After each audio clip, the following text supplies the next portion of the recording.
começar a pensar agora que eu vou falar para alguns amigos, e eu sempre faço as coisas meio no improviso mesmo.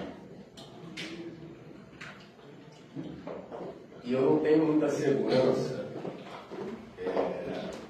sobre o que eu falo, porque eu aprendi a não ter certeza. Na verdade, eu aprendi que a gente não deveria ter certeza. Então, eu fico tentando buscar como não ter certeza das coisas que eu afirmo como certas. Eu estou fazendo isso para mim, ao mesmo tempo que eu faço isso para todas as coisas que aparecem para mim. No caso, na conversa de hoje, a ideia de razão e emoção. Né? Sempre me deu a impressão, e ainda me dá,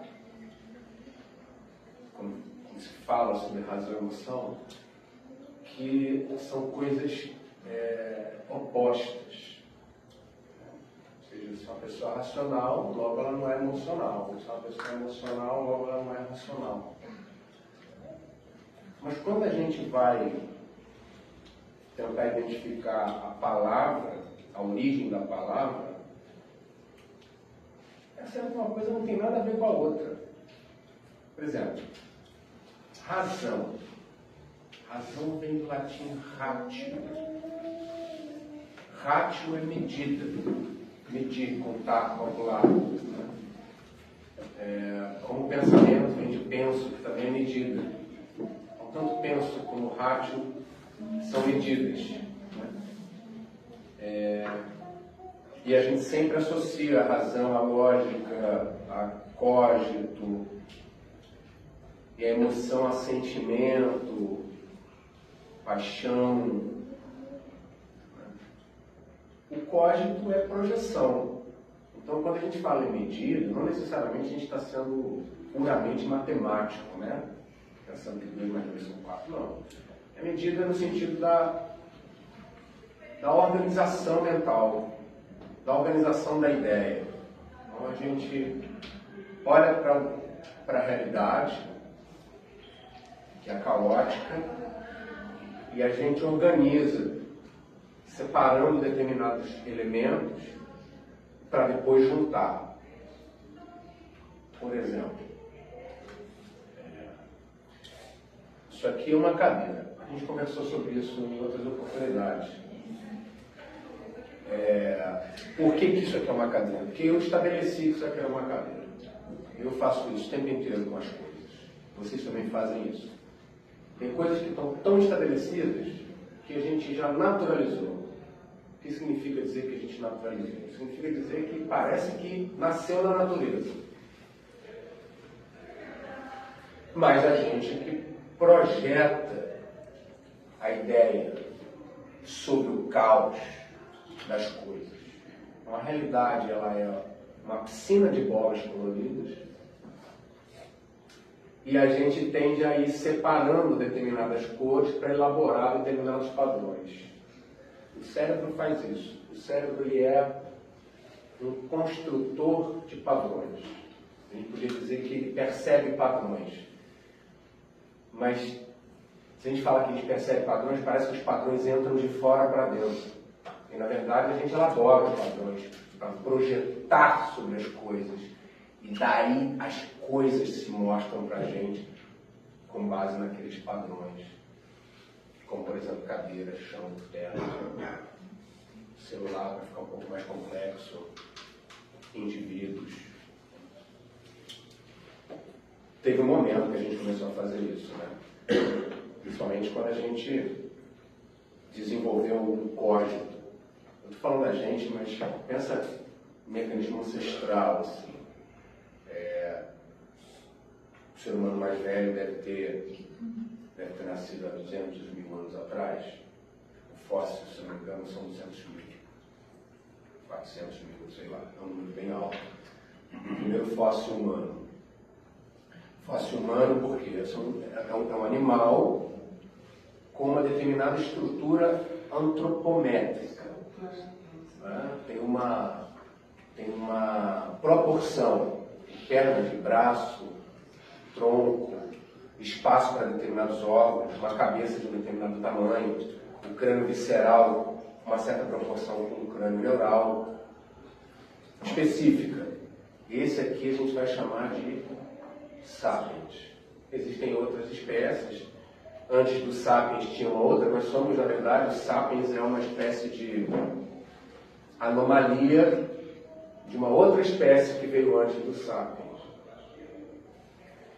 A tendência das anomalias, no sentido do sapiens, era o homo do sapiens, o primeiro homo do sapiens, essa distinção, por exemplo, do crânio neural com o crânio visceral.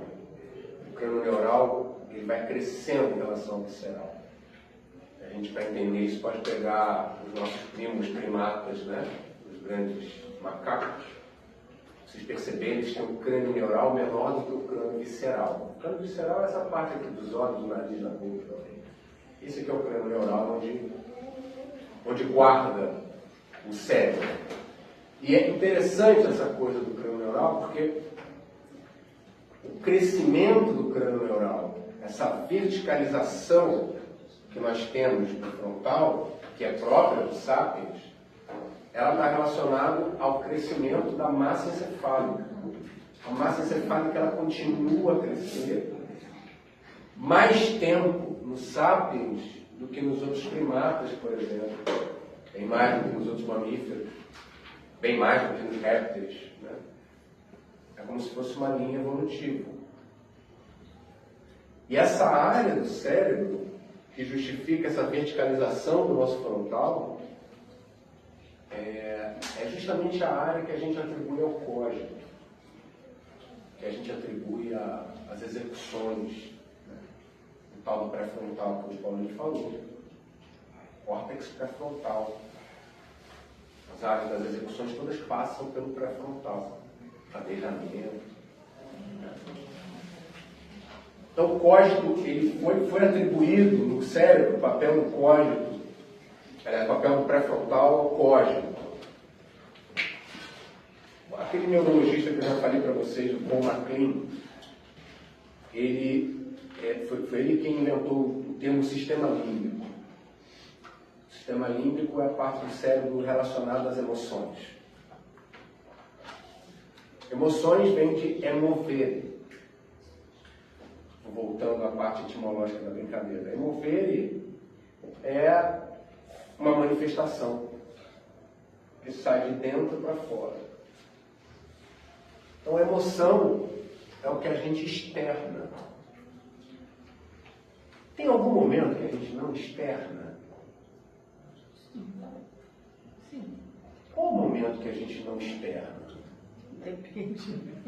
Porque pensa comigo. Está dormindo? É uma possibilidade. No sonho? Será que tem emoção no sonho? Eu nunca refleti sobre isso. Do sonho, né? Eu nunca refleti sobre isso. Mas eu estou pensando no emovere como sendo a gente está sempre expressando alguma coisa. Porque a gente está no mundo. O corpo está no mundo. Ele está sempre expressando. Ele pode não estar expressando nada muito óbvio. Que a gente pensa em emoção, pensa em alegria, tristeza. Então parece que alegria é emoção, tristeza é emoção. E agora? Vocês diriam que eu estou triste? Vocês diriam que eu estou alegre? Vocês diriam que eu estou com raiva? Então eu não estou expressando nada? Eu tenho alguma expressão. Pode chamar de neutro. Mas neutro é igual vazio, existe. Vazio existe. Vazio preenche. Porque se não existisse, a gente nem falava sobre isso. O nada que não existe, a gente nem fala sobre ele. Como fala, nada é alguma coisa. Então a emoção tem a ver com isso que a gente expressa. E razão? Razão tem a ver com a nossa capacidade de organizar coisas. Organizar selos, signos. Ou seja, a gente está sempre racionalizando. A gente está sempre emocionado. Agora, a gente pode discutir aqui qual é a emoção. Para cada razão tem uma emoção. Para cada emoção tem uma razão. Não é absoluto, porque cada um tem uma experiência específica de vida. Então, por exemplo, o Paulinho, quando fica atrasado, ele fica angustiado. Eu não. Imagino. É a mesma situação concreta. A sorte dele é que eu gosto muito desse cara. É a mesma situação concreta, percebe? Ou seja, racionalmente, é uma relação com horário. Mas para o Paulinho, essa relação, que está muito em cima da hora, angustia. Para Tati, enerva. E para mim, caralho de asa. Literalmente. Mas ele está falando de 5 minutos, não pode me Então, tem uma coisa que é medida e tem uma expressão dessa medida. Cada um tem a sua expressão da medida, mas sempre vai ter a medida e a expressão. Todo o tempo. Para todas as coisas. Então a gente está sempre racional e emotivo. Pode não ter motivo chorando, porque fala, que motivo? O motivo é o cara que chora muito. O motivo é o cara que... Não, o motivo é todo mundo. O Aristóteles ele foi tentar classificar o ser humano. Assim, o que tem no ser humano que é próprio do ser humano e não tem em outro ser que não seja humano. Dizer que o ser humano é um animal racional. Eu concordo em algum aspecto. Não que os outros não sejam racionais, mas eu acho que a gente, como tem esse cérebro pré-frontal muito desenvolvido, a gente acabou ficando muito racional. Porque a gente tem uma capacidade de elaboração metacognitiva muito mais desenvolvida. Por causa desse tamanho cerebral que a gente tem. Sobretudo nessa área. Então, se nós somos animais racionais, qual o momento que a gente não racionaliza? É o momento que a gente deixa de ser humano. Qual o momento que a gente deixa de ser humano? A gente não deixa de ser humano. Não estou entrando na questão moral. Bolsonaro não é humano, Lula não é humano. Não estou entrando nessa onda. Estou entrando na onda da espécie mesmo, classificação biológica. Um ser humano não vai deixar de ser ser humano, a não ser que ele morra. E aí ele vai virar lá um composto de saprófitas, e vai virar outra coisa. Mas até esse momento, ele é ser humano. Ele tem como característica fundamental ser racional. Então não existe momento que a gente não racionaliza. Agora, como eu falei do Paulinho e mim, e da Tati, a razão e a emoção, elas não têm uma barreira tão definida, porque para cada emoção eu tenho um conjunto de racionalidades que estão atribuídas a ela. Como, por exemplo, Paulinho, quando ele está atrasado, ele fica angustiado. Ele tem uma organização mental de projeção, de elaboração de coisas, e ele tem um sentimento ou uma emoção que parte dessa memória dessas coisas, que é diferente para cada um. O MacLean, além de ter cunhado o termo sistema límbico, ele criou o conceito de triune brain, acho que eu já falei isso para vocês também. Mas ele foi criticado numa coisa, que eu acho que é interessante a crítica também. Ele fala que o cérebro se divide em 3 cérebros. Eu falei muito. O cérebro mais primitivo, que é o cérebro que lida com aspectos da sobrevivência imediata, ele chama de reptilian brain, cérebro reptiliano, que é um cérebro que já está meio desenvolvido desde o réptil, desde o nosso ancestral réptil, já está desenvolvido na gente. Ele fala do paleomammalian brain, que é o cérebro paleomamífero, que é o cérebro que foi construído no mamífero. O mamífero tem a diferença, uma das diferenças fundamentais do mamífero do réptil é a pele, né? O mamífero ele precisa de uma relação de alteridade. Todo mamífero tem a diferença. O réptil nasce e ele está na natureza. Por exemplo, a tartaruguinha nasce, sai do ovo e Deus as acuda. O mamífero precisa da mãe. Se não tem mãe, ele morre. Então todo mamífero tem uma experiência de alteridade. Então todo mamífero é acolhido. Nesse acolhimento ele toca a pele um do outro. E na pele tem um sensor, uma terminação nervosa livre, que no espaço de 1 ou 2 sinapses chega numa parte do cérebro chamada giro da ínsula. Ou seja, o mamífero, ele é bombardeado na sua ínsula, de maneira que a ínsula vai florescendo, e é isso que ele chama de paleo-mammalian brain, que é o cérebro paleomamífero. Todos os mamíferos desenvolvem esse cérebro, que é o cérebro do sistema límbico, que é o tal cérebro das emoções. E o neo-mammalian brain, que é a característica dos primatas, é o cérebro associado à parte pré-frontal, que é o cérebro do código, o cérebro da razão. Qual foi a crítica que o McLean recebeu dessa perspectiva? É que operações da sobrevivência, elas não estão só no tronco encefálico. As da emoção não estão só no sistema límbico. E as do código não estão só no pré-frontal. Hoje, que a gente é capaz de verificar quais áreas do cérebro estão ativas em tempo real, a gente percebe que é muito mais complexo. É claro que tem lugares que ficam mais intensos quando a gente fala de emoção, por exemplo, o sistema límbico. Mas o sistema límbico ele não está ativo sem as outras partes do cérebro. Quando eu tenho uma emoção,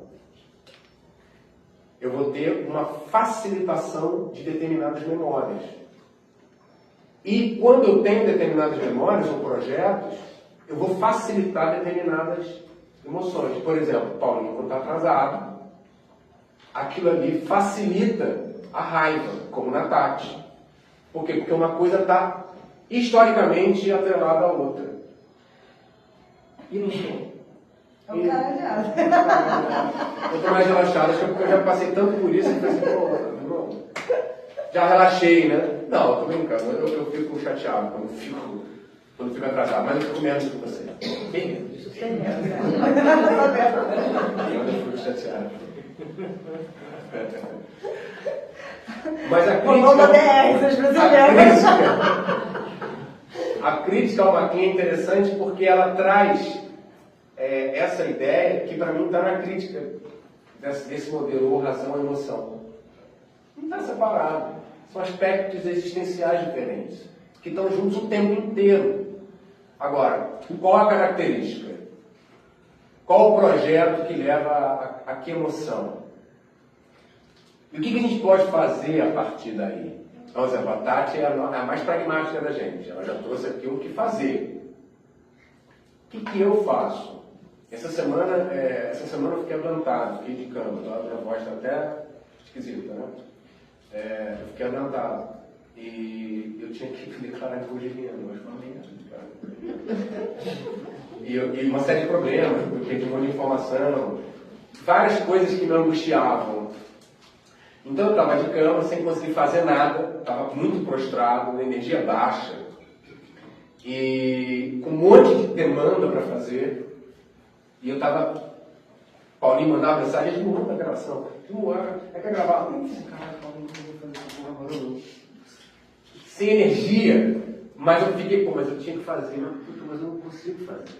Aí eu fiquei, cara... E aí aquilo foi me dando angústia. Então eu estava deitado, angustiado, fraco, com um monte de demanda. Eu tinha justificativa para ficar angustiado. E aí, no meio dessa minha angústia, eu parei e falei assim, olha, cara, que interessante. Eu estou angustiado.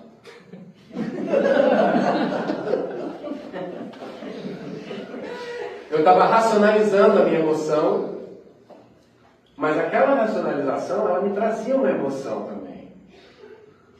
Ela me trouxe mais calma. Por quê? Porque quando você está triste, essa área do cérebro que está ativa com a tristeza, ela tem uma relação histórica com fatos ruins que aconteceram com você. Então, aconteceu um fato ruim, você ficou triste. Aquele fato virou memória. Quando você fica triste, como a tristeza está vinculada historicamente àquela memória, ela vai facilitar a evocação daquela memória. Da mesma maneira que a memória, como ela está vinculada à tristeza, se você começa a falar daquela ocasião, dessa memória da tristeza, ela vai facilitar a emoção tristeza. Então a memória facilita a emoção facilita a memória. É claro que não é binário, né? Porque ao mesmo tempo que você pode ter uma memória de uma tristeza, pode estar acontecendo alguma coisa. Um carro pode estar batendo ali na hora. Aí a mistura, o cômputo geral é que vai determinar qual é o nosso padrão emocional ou racional. A gente está sendo atravessado de afetos o tempo inteiro. Então, o que a gente tem? Manifestações existenciais que estão relacionadas ao código, com a elaboração, mas também com a expressão do sentimento, seja um sentimento imediato, seja um sentimento mais tardio. Eu estou chamando de imediato a emoção, o mais tardio de sentimento per se. Mas eles estão juntos, o tempo inteiro. A gente não está um para não estar o outro, ou o contrário. A gente é sempre emocional e a gente é sempre racional. Essa é a primeira parte do fato.